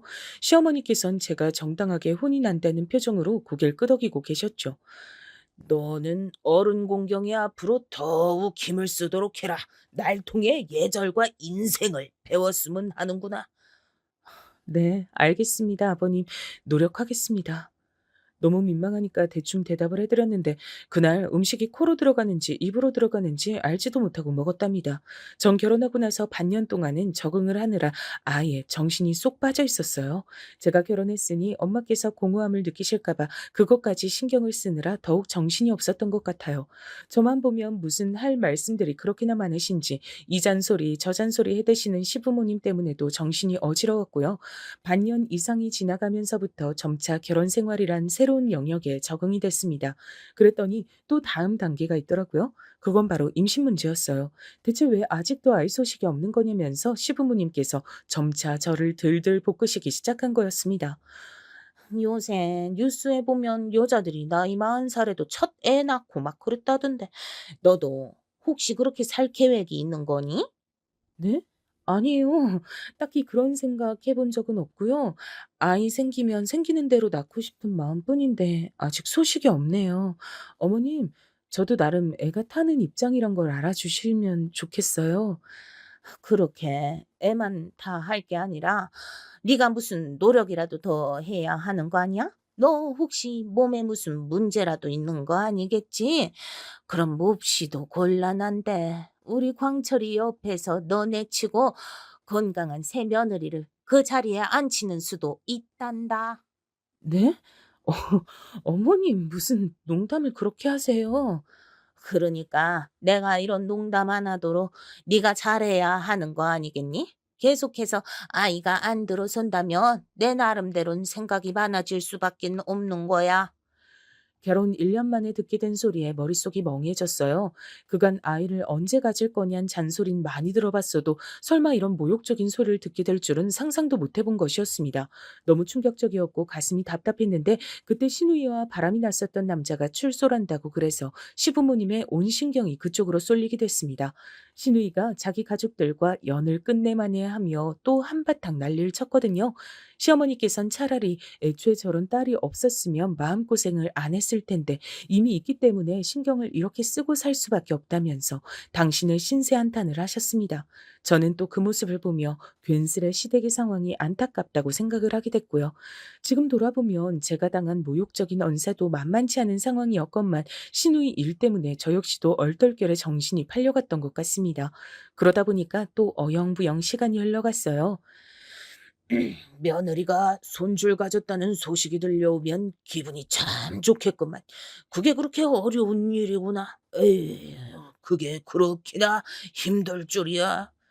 저는 시댁에 갈 때마다 시아버지께서 혼잣말로 자꾸 그런 말씀을 하시는 통에 죄인이 된 것 같아 늘 눈치가 보였습니다. 시부모님 두 분 중에 어느 쪽이 저를 더 곤란하게 만드시는지 도무지 우열을 가릴 수가 없을 정도였네요. 그러면서도 꾸역꾸역 시댁에 때마다 들렀던 제가 더 대단했던 것 같아요. 그땐 그게 결혼 생활의 기본 도리라고 생각해서 그랬습니다. 시누이 때문에 머리 싸매고 사시니까 저라도 시부모님께 더욱 잘해드려야 한다는 얄팍한 효심도 있었고요. 결혼하고 1년 반 정도가 됐을 때 그때가 돼서야 엄마께선 처음으로 저에게 아이 얘기를 꺼내셨던 듯 싶어요.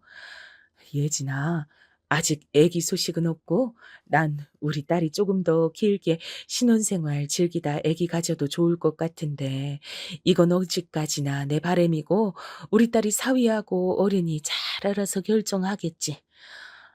엄마가 하도 이런 걸 안 물어보시니까 어떤 생각하시는지 내심 궁금했었는데 엄만 손주가 빨리 안 생겨도 정말 괜찮으신 거예요? 당연하지. 근데 혹시 네가 이런 문제로 네 시댁에서 눈치 보며 지낼까 봐 그게 걱정이야. 힘든 일 없지? 항상 별 문제 없고 괜찮단 소리만 하는 너니까 내가 굳이 곧대로 믿어도 될지 모르겠다. 당연히 믿으셔도 되죠. 저 진짜 괜찮아요. 저 아직 젊으니까 애기 천천히 가져도 된다고 시댁에서도 다들 그러세요. 아이고, 그렇구나. 내가 또 괜히 남몰래 마음을 졸였던 거였어. 우리 딸은 어쩜 이렇게 뭐든 알아서 잘할까. 결혼해서 이렇게 잘 지내는 거 보면 내 마음이 놓이고 흐뭇하고 그런다. 난 우리 예진이가 외롭지 않고 건강하게 잘 사는 게 가장 중요해. 눈물을 글썽이시는 엄마를 바라보며 나이가 많이 드셨단 것을 새삼 실감했습니다. 집안에 불어닥쳤던 옛날의 그 비극 이후로 정말 세월이 많이 지났구나 싶더라고요. 그럼에도 영향은 남아있어서 전 외로움도 잘 타고 정에 목이 마른 사람이었기에 은근하게 임신 생각이 간절했던 것 같아요. 세상에 제 분신을 내놓고도 싶었고 아이 소식으로 얼른 시댁 앞에서도 당당해지고 싶었고 남편하고 함께 부모가 되어가는 순간들을 맛보고 싶었습니다. 왜 이렇게 임신이 안 되는 건지 정말 시어머니의 말 맞다나 제가 건강에 이상이 있는 건 아닌지 싶던 그러던 어느 날 드디어 생명이 찾아왔어요. 결혼 2주년을 한 달 앞둔 때였습니다. 날아갈 듯이 기뻤고 축복과 칭찬만 가득 받을 거라 생각했죠. 남편하고 얼싸안고 행복해한 뒤 시댁에 가서 직접 이 소식을 알렸을 때였습니다. 한박 웃음을 지으신 시어머니께서 제 등짝을 퍽 소리나게 후려치셨어요. 너는 이렇게 할 수 있는 걸 가지고 그동안 왜 이렇게 뜸을 들였어? 진작에 속도 좀 낼 수 있으면 좀 좋아하니? 저도 그간 노력 많이 해왔고 많이 기다려왔어요. 어머님, 저라고 왜 임신을 더 일찍 하고 싶지 않았겠어요. 좋은 소리만 들을 줄 알았던 자리인데 핀잔을 듣게 되니까 제가 너무 황당하고 서러워서 그렇게 반문을 했습니다. 그랬더니 시아버지께서 저에게 이런 말씀을 던지셨어요. 말 대꾸하는 것 좀 봐라. 어디 가서 우리 집 며느리라고 착하고 성격 좋단 얘기는 죽었다 깨어나도 못하겠네. 에휴, 내 팔자야. 자기 시부모 공경할 줄 아는 며느리만 됐어도 내가 바랄 게 없는 건데 그 바람이 그렇게나 거창한 거였나? 그런데 그 말씀을 절 보면서 하진 않으시고 베란다 쪽을 쳐다보며 혼잣말 하시듯이 뱉으시더라고요. 그 행동은 저로 하여금 시아버지께 따지고 화를 내기에도 애매하게 만들었습니다. 이러지도 저러지도 못하겠더라고요. 결혼 전부터 묘하게 저한테 스트레스만 안겨주시는 시부모님을 피해 제가 하소연할 곳이 얼마나 되겠어요. 몇 없었죠. 그중 하나가 남편이었고요. 근데 남편은 자기 양친의 그런 성격을 알면서도 제가 스트레스를 받아 하는 걸 크게 이해하지 못했습니다. 이래나 저래나 뭔 상관이야. 이제 애 가졌으니까 됐잖아. 애 언제 가질 거냔 소리도 쏙 들어갔고 이제 애만 잘 낳으면 될 일인데 기뻐해야 할 순간에 인상이나 쓰고 있다니 뱃속에 우리 애가 슬퍼하겠다. 그런 문제가 아니잖아. 내가 근본적으로 아버님하고 어머님 때문에 매번 머리가 아프다니까. 근데 내가 진짜 대놓고 따질 수도 없고 이럴 땐 당신이 중간에서 역할을 좀 잘해주면 안 돼? 우리 부모님한테 따질 생각을 설마 진짜로 했단 건 아니지? 그건 아니었길 바래. 그랬다면 진짜 실망이야. 우리 부모님이 당신을 얼마나 참하고 고운 며느리로 보시는데 당신이 우리 부모님의 마음을 오해해서 이러는 거야. 전 그 말이 별로 달갑지가 않았어요. 참하고 고운 며느리. 그게 정말 제가 되고 싶은 존재인 건지. 그 생각을 하니까 기분이 가라앉았습니다. 하지만 임신을 하고 나면 기분이 오락가락하는 게 정상이란 고모의 말씀을 듣고 제 자신을 열심히 달랬죠. 임신 때문에 제가 정상이 아닌 거라고 그런 생각까지 해가며 평화로운 일상을 지키는 것에 애를 썼습니다. 출산을 하고 나면 상황이 또 바뀔 것이고 그건 긍정적인 변화일 거라고 믿었어요. 어떻게든 좋게 상황이 흘러갈 거라고 당시에 저는 그렇게 여기고만 싶었나 봐요. 아기의 성별을 병원에서 늦게 확인이 가능했던지라 마음이 무척 초조했었는데 아들이었습니다. 엄마께선 손자든 손녀든 상관없이 너무 행복하다고 해주셨고요. 반면에 성별이 밝혀지자 시부모님께선 축제의 현장이었죠. 전 시아버지의 발언을 듣고 즉시 어이가 없어졌습니다.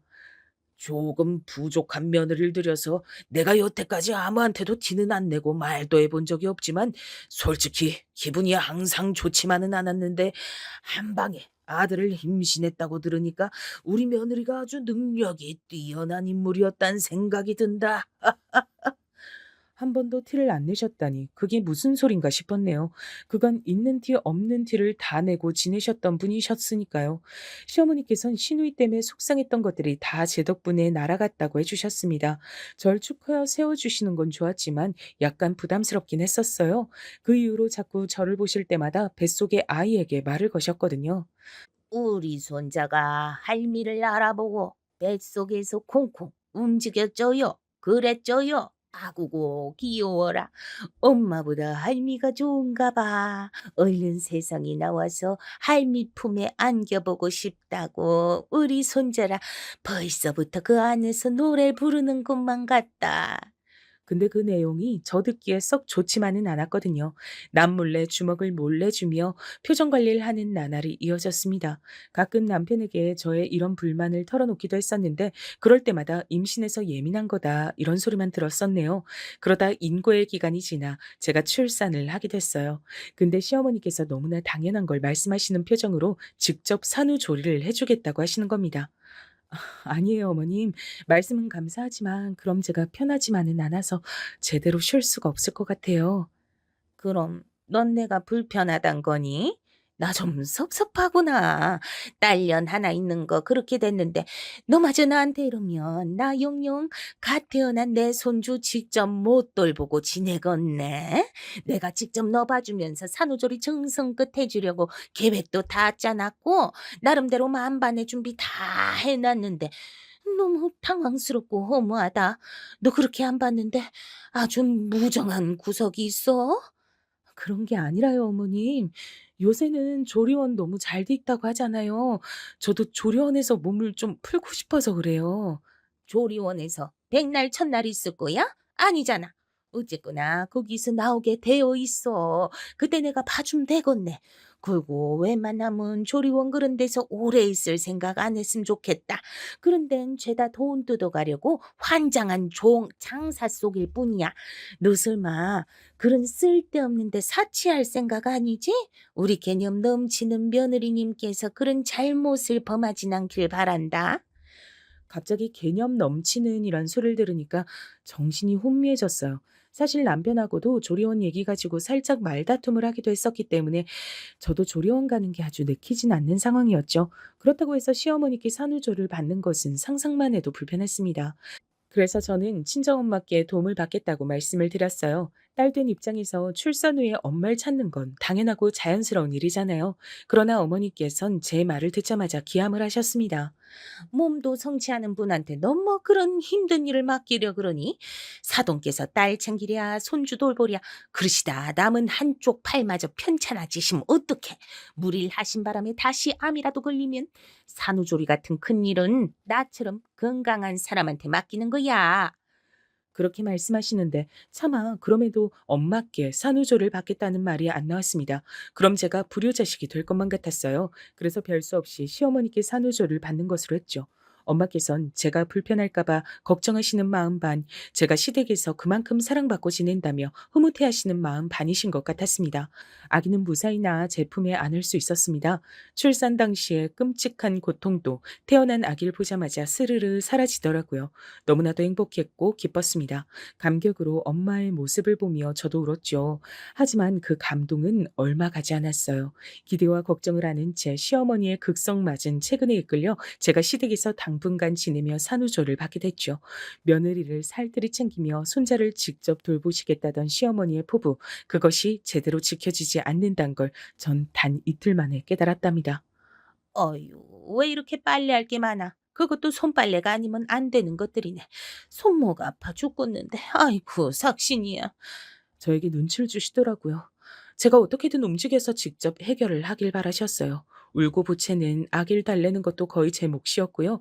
전 잠을 1시간 이상 제대로 잘 수가 없었습니다. 그런 상황에서 절 또 당황시키고 힘들게 하는 일이 발생하더라고요. 그건 바로 제가 아기에게 모유를 먹일 때 벌어지는 일이었어요. 시아버지께서 방문을 벌컥 여시고 들어온 겁니다. 아버님, 이렇게 막 들어오시면 어떡해요? 그럼 내가 내 손주 보려고 막 들어오지 기어서 들어오랴? 그게 아니라 제가 지금 이런 상태에서 아버님 보기 민망해서 그래요. 노크라도 해 주셨으면 합니다. 내 손주 녀석이 잘 먹는 모습이 기특해서 그런 것인데 넌 참 유난을 떠는구나. 예의 범절은 어디로 팔아치웠는지 뭐. 쟤. 너무 화가 나서 얼굴에 열이 올랐습니다. 그렇지만 민망함을 수습하는 게 더 급선무라 일단은 참았어요. 그리고 다시는 설마 모유 수유를 하던 도중에 이런 일을 겪진 않겠지 싶었습니다. 방문 단속도 잘했고요. 근데 며칠 뒤 아기한테 모유를 줄 때가 돼서 제가 거실에서 방으로 들어가자마자 별 생각 없이 보채는 아기에게 모유를 줬던 겁니다. 그리고 방문이 벌컥 열렸습니다. 귀여운 내 손주 맘마 먹냐? 아버님, 제발 노크 좀 해달라고 말씀드렸잖아요. 어디서 소리를 질러? 버릇없이 이게 뭐 하는 짓이야? 너는 어른 공경도 할 줄 몰라? 그게 아니라 지킬 건 지켜주셔야죠. 뭘 지켜야 하는데? 아주 별 유난 지랄을 다 떨고 자빠졌네. 가리지 마라. 나에 대한 반항으로 간주할 테니까. 가리지 말란 소리를 듣자마자 심장이 미친 듯이 뛰기 시작했어요. 너무 화가 나서 그랬습니다.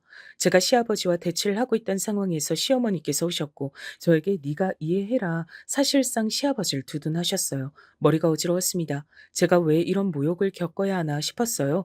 그때 아기 소식이 궁금하셨던 고모에게서 연락이 왔고 감정적으로 격해져 있던 전 지내는 게 너무 힘들단 말을 꺼냈습니다.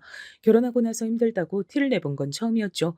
근데 고모께서 단박에 눈치를 다 채신 것인지 이렇게 말씀을 해주셨어요.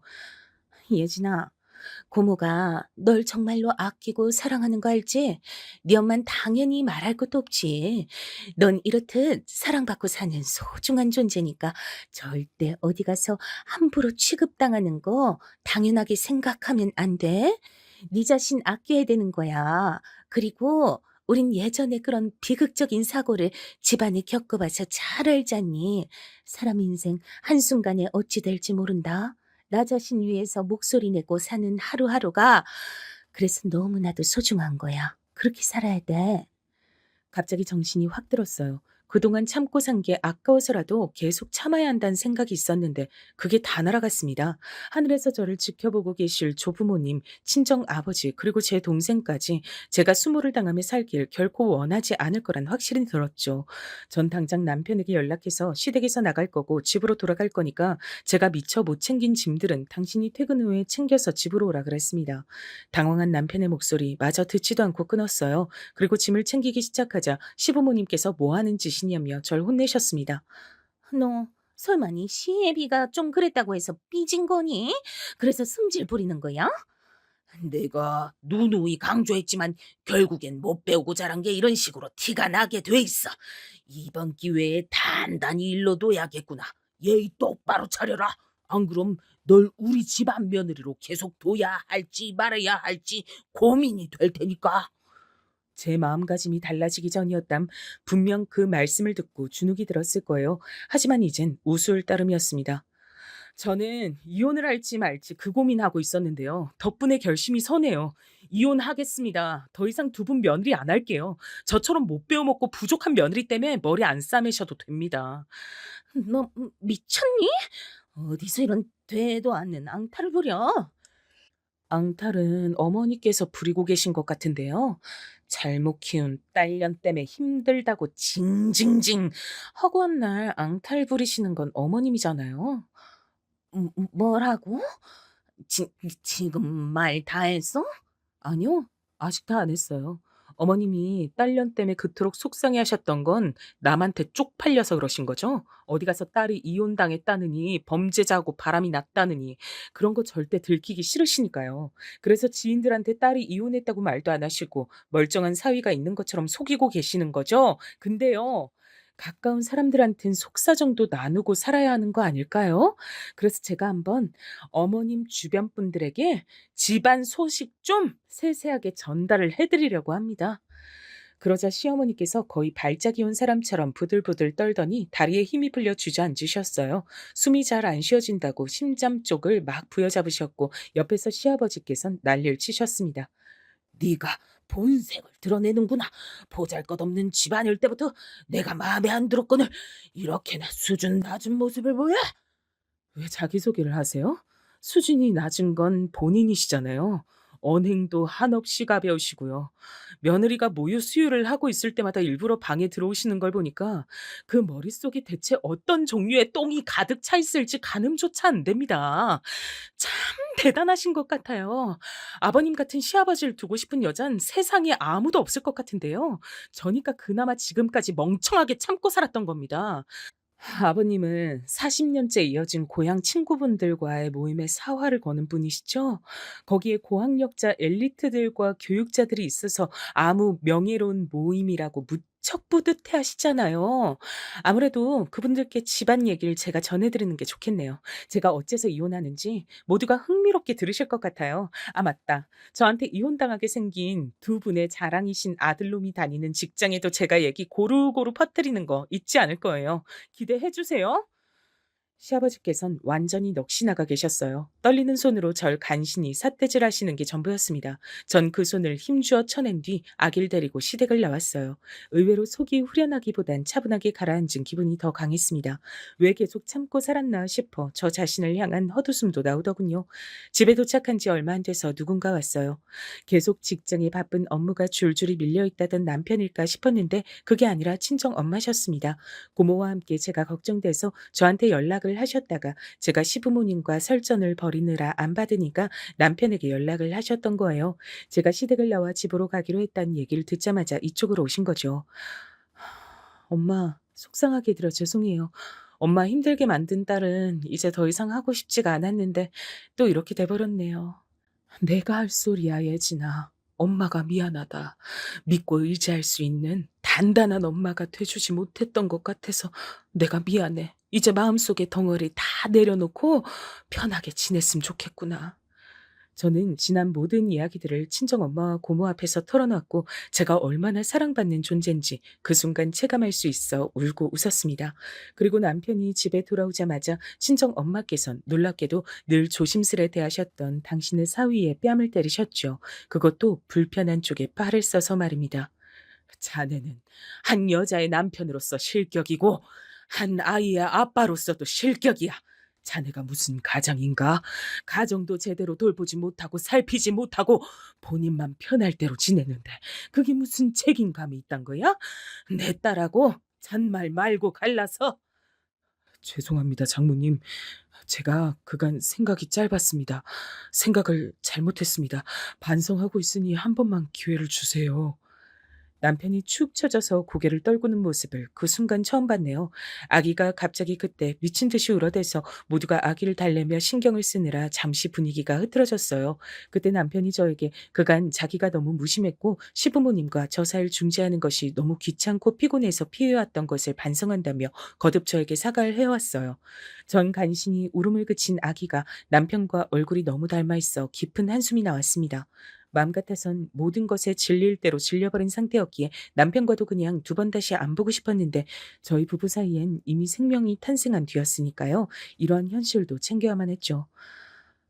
그럼 알아서 수습하고 해결해보든가. 어떻게 당신이 하느냐에 따라 내 결정도 달린 거야. 저는 딱 그렇게만 얘기를 했습니다. 엄마와 고모 두 분 다 제가 남편에게 그런 식으로 기회를 준 건 잘한 거라고 말씀을 해주셨죠. 그래서 마음이 한결 나았네요. 제가 마음가짐이 달라진 것처럼 남편도 확 달라진 것이었는지 절 적어도 실망시키진 않았답니다. 시댁에 달려가 시부모님과 일단 대판 싸웠더라고요. 옛날 얘기까지 서로 꺼내가면서 나를 세웠던 듯 싶었습니다. 결론은 남편도 제대로 열이 받아 시댁의 발길을 끊기로 했죠. 시부모님께선 정신 나간 딸에 이어 발길 끄는 아들까지 골치 아픈 자식 농사의 결과물을 세트로 받아보시게 됐죠. 어여쁜 손주를 못 보게 되신 것은 덤이었습니다. 내가 잘못했다. 며느리한테 권위 좀 세워보고 싶어서 내 일부러 모유 먹일 때마다 방문 열었던 거야. 내가 생각을 잘못했던 거지. 이제 잘못을 인정하고 있으니 너도 마음을 너그러이 돌리면 안 되겠냐? 너는 우리 집안을 이렇게 쑥대밭을 만들어 놓고 너만 행복하게 살 수 있을 것 같니? 절대 아니야.